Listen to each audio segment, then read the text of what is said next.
Os quatro Evangelhos. Tomo 1, Lucas, capítulo 2, versículos 8 a 20. Os pastores. Ora, havia no país muitos pastores que passavam as noites no campo, revezando-se na guarda dos seus rebanhos. De repente, um anjo do Senhor se lhes apresentou. Circunvolveu-os a claridade de Deus, e eles se sentiram presa de grande temor. Então, o anjo lhes disse: Não tenhais medo, pois venho trazer-vos uma notícia que para vós, como para todo o povo, será motivo de grande alegria. É que hoje, na cidade de Davi, vos nasceu um Salvador, que é o Cristo, o Senhor. Eis aqui o sinal que vos fará reconhecê-lo. Encontrareis um menino envolto em panos e deitado numa manjedoura. No mesmo instante, reuniu-se ao anjo um grande troço da milícia celeste, louvando a Deus e dizendo: Glória a Deus no mais alto dos céus e paz na terra aos homens de boa vontade. Logo que os anjos se retiraram para o céu, os pastores disseram entre si: Vamos até Belém para verificar o que nos acaba de ser dito, o que sucedeu, o que o Senhor nos mostra. Partiram apressadamente e encontraram Maria, José e o menino, deitado numa manjedoura. E tendo-o visto, reconheceram a verdade do que lhes fora dito a respeito daquele menino. E todos os que os ouviram se admiraram do que lhes era relatado pelos pastores. Maria prestava atenção a tudo isso que diziam, e tudo reunia no seu coração. Os pastores regressaram, glorificando e louvando a Deus por tudo quanto tinham ouvido e visto, conforme ao que lhes fora dito. Quanto à manifestação espírita, isto é, quanto à aparição do anjo ou espírito enviado aos pastores, e quanto às palavras que lhes dirigiu, a mediunidade explica como puderam eles ver e ouvir. Foram médios videntes e audientes. Pelo que toca à luz, a claridade que os envolveu, enchendo-os de grande temor, a explicação é a seguinte: sob a ação e a influência do magnetismo espiritual, achando-se em estado de êxtase por efeito de um desprendimento completo, com a visão espiritual, portanto, desimpedida, os pastores viram os fluidos ambientes, que para vós são incolores, e para nós espalham grande claridade. Viram-nos tais como nós os vemos. Essa claridade, relativa ao grau de elevação, de adiantamento do espírito, não deixa, para este, de existir e de ser por ele percebida, qualquer que seja a sua inferioridade. Trata-se de um sofredor ou de um mal, senão quando é condenado às trevas. Não compreendendo a causa simples de tal claridade, que olhos humanos não podem distinguir, senão em casos excepcionais, em situações como aquela em que eles se encontravam, os pastores tomaram por uma luz divina, por uma manifestação do próprio Deus, a luminosidade dos fluidos ambientes, e por isso lhe deram a designação de claridade de Deus, Claritas Dei. A ciência terrena por meio do magnetismo humano e do sonambulismo, já observou, com auxílio de sonâmbulos suficientemente impressionáveis e lúcidos, a luz, a claridade que os fluidos magnético e elétrico em estado latente espalham, assim como a luminosidade dos corpos, a luminosidade que apresentam sob a forma de vapor luminoso os objetos, os metais, a madeira. E a ciência, por meio do magnetismo humano e do sonambulismo, com o auxílio de pacientes em condições de aptidão semelhantes às que apresentavam os pastores, será levada a dar testemunho desse estado luminoso dos fluidos ambientes, fonte de grande e permanente claridade para os espíritos errantes, donde decorre que para eles não há noite, nem obscuridade, nem opacidade dos corpos, não existindo no espaço obstáculos nem barreiras que lhes detenham a visão espiritual. O grande troço da milícia celeste não era mais do que uma multidão de bons espíritos prepostos à manifestação espírita. Por efeito da mediunidade vidente e audiente, os pastores os viram e escutaram estas palavras que conheceis pela designação de Cântico dos Anjos, e que depois de terem atravessado os séculos, ainda hão de ecoar pelos séculos vindouros. Glória a Deus no mais alto dos céus e paz na terra aos homens de boa vontade. O ensino resulta do confronto que se estabeleça entre o que ocorreu com os pastores e o que se deu com os magos. É que o homem jamais deve orgulhar-se da posição que ocupe no mundo. É que aos olhos do Senhor, o menor pode ser o maior. Quais as pessoas que primeiro recebem o anúncio do nascimento de Jesus? Humildes pastores, que viviam sem instrução e sem orgulho, na solidão, no seio da natureza, aprendendo no seu livro imenso os segredos da divindade. Ignoram, mas creem, amam e esperam. Tanto basta para serem considerados dignos de receber, antes de outrem, a boa nova. Os dois pontos se extremam. Após eles são os magos, os sábios, os poderosos que recebem a revelação, destinada a transpor todas as classes. Começando pelos degraus inferiores da escala, terá que subir até o ápice. Os magos também criam, mas neles a fé não era tão pura. Tinham mais curiosidade de verificar um ato duvidoso do que confiança nas palavras do anjo.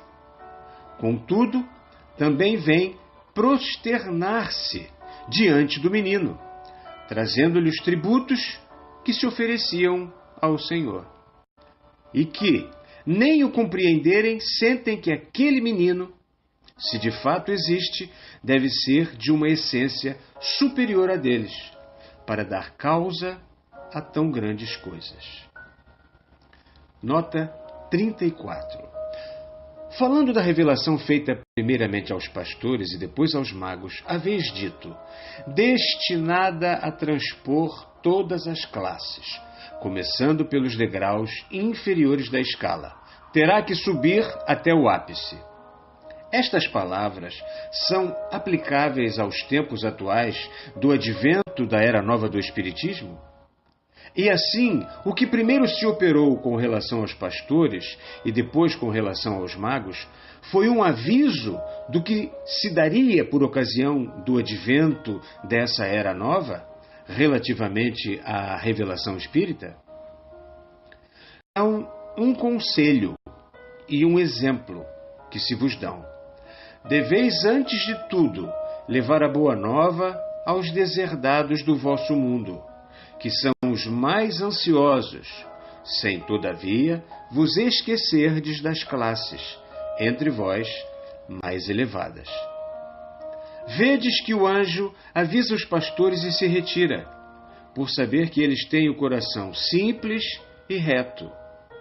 Vigia-os, mas invisivelmente, ao passo que conduz os magos, mostrando-lhes sempre, ao longo do caminho, a estrela que os guiará. Condu-los assim por saber que as grandezas mundanas os podem desviar e que, portanto, é preciso tê-los de contínuo atentos.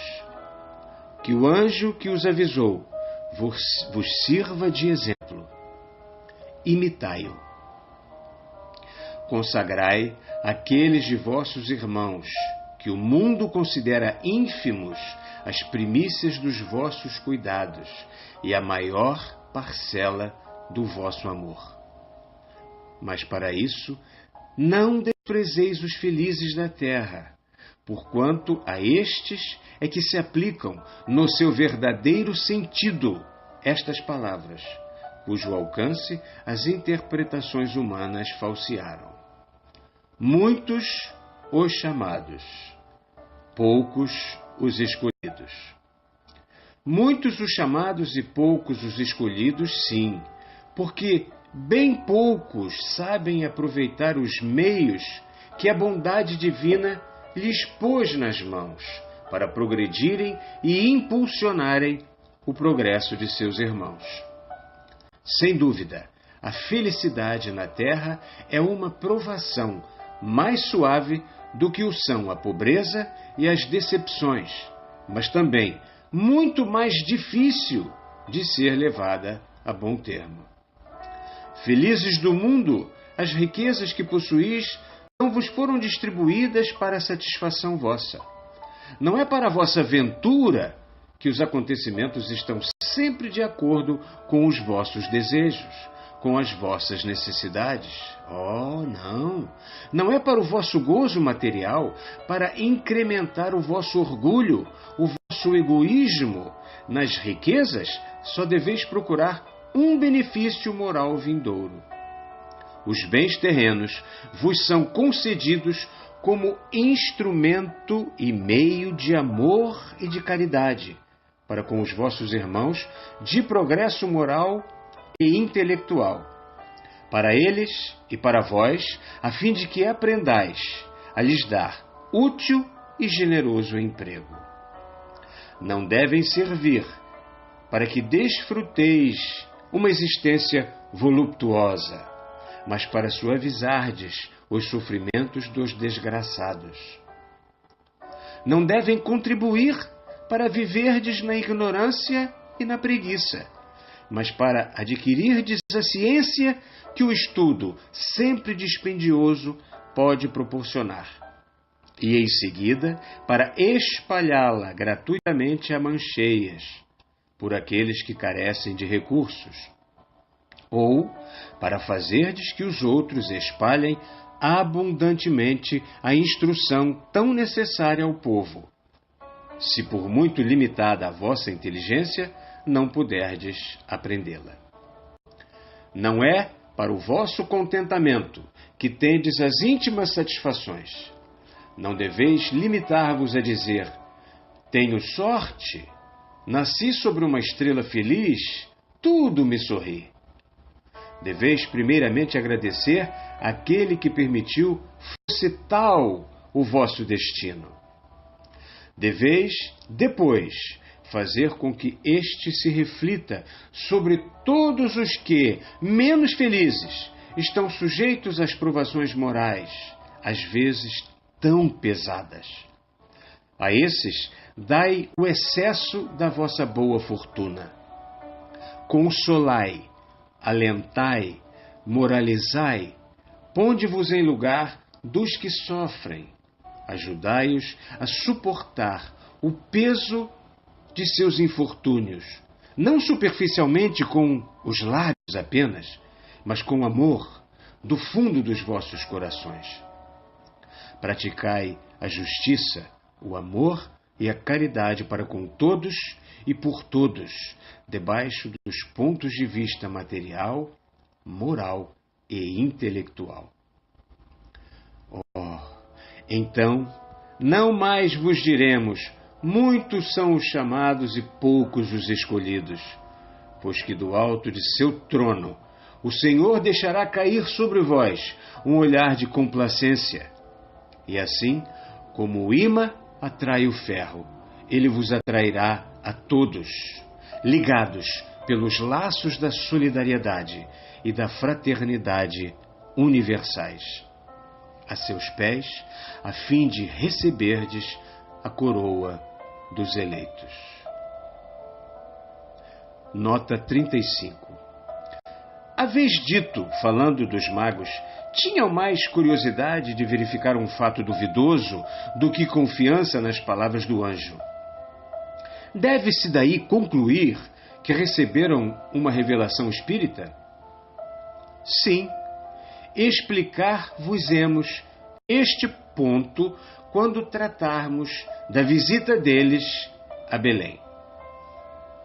Nota 36. Quais o sentido e o alcance destas palavras do versículo 14? Glória a Deus no mais alto dos céus e paz na terra aos homens de boa vontade. No mais alto dos céus exprime a elevação inigualável do Altíssimo. Os homens de boa vontade são os que se consagram ao serviço do Senhor, não vivendo em retiro e fazendo macerações, mas consagrando a inteligência, a força e o tempo ao bem de seus irmãos, glorificando o Senhor pelo trabalho, que é a prece do coração, pela caridade e pelo amor. Nota 37. Por estas palavras do versículo 15, logo que os anjos se retiraram para o céu, se deve entender, logo que os bons espíritos se afastaram no espaço e deixaram de ser visíveis aos pastores? Sim, porém, há uma explicação mais exata e mais precisa. Logo que cessou o estado de êxtase em que se achavam os pastores, logo que, voltando à opressão da carne, eles deixaram de ver. Nota 38. Que se deve entender por esta expressão? O céu com relação a Deus e para Deus. Não procureis, ó bem-amados, nessa palavra, de que tanto tem o homem abusado, a imagem de um determinado lugar, onde o Senhor se encerre. Quão mesquinho é o espírito humano para haver pretendido encerrar o infinito do céu, qual potentado em seu palácio. Como explicar-vos a vós que não podeis fazer ideia da imensidade sem limites, o que sejam Deus, seus atributos e sua grandeza? Não podendo definir o ideal dessa ordem, alguns homens, cujas ideias ultrapassavam as do vulgo, quiseram fazer Deus tão grande que lhe aniquilaram a personalidade. Outros, confinados na estreiteza de seus cérebros, o fizeram tão pequeno que as igrejas que lhe edificaram são vastas demais para o conterem. Adotai o termo médio entre estas duas hipóteses. Deus é, na imensidade, o infinito, espírito de tal modo puro, de tal modo sutil, que bem poucos espíritos podem vê-lo, de tal modo extenso que irradia por todos os lugares, sem jamais se dividir, conservando assim a sua individualidade. Para inteligências limitadas como as vossas, só podemos comparar materialmente Deus com o Sol, que vos ilumina, centro único para o vosso mundo. Isto é apenas um termo de comparação, de luz, de calor, de fecundidade, que se mostre aos vossos olhos em todo o seu brilho, quer o encubram os sombrios vapores que se elevam da superfície da terra. O Senhor, ponto individual e central no infinito, em torno do qual gravitam todos os mundos, todos os universos, espalha por sobre todos o seu calor, a sua luz, mas bem poucos gozam da faculdade de lhe ver os raios luminosos. Os vapores que se evolam de suas almas culposas formam uma atmosfera espessa, através da qual alguns desses raios passam de quando em quando, geralmente depois de uma tempestade, para vos lembrar que logo que as nuvens borrascosas se tenham dissipado, ele brilhará sobre vós em todo o seu esplendor, em toda a sua pureza. Linguagem humana, qual poder é o teu para exprimir pela palavra Deus, o ideal, o imenso, o infinito, o eterno? O céu é a imensidade sem limites em que se movem todos os seres, procurando aproximar-se do centro de atração, Deus, a cujos pés se vem grupar tudo o que é perfeito. Dar-vos-emos, mais tarde, no momento oportuno, as explicações que deveis receber com relação a Deus. Graças a Deus.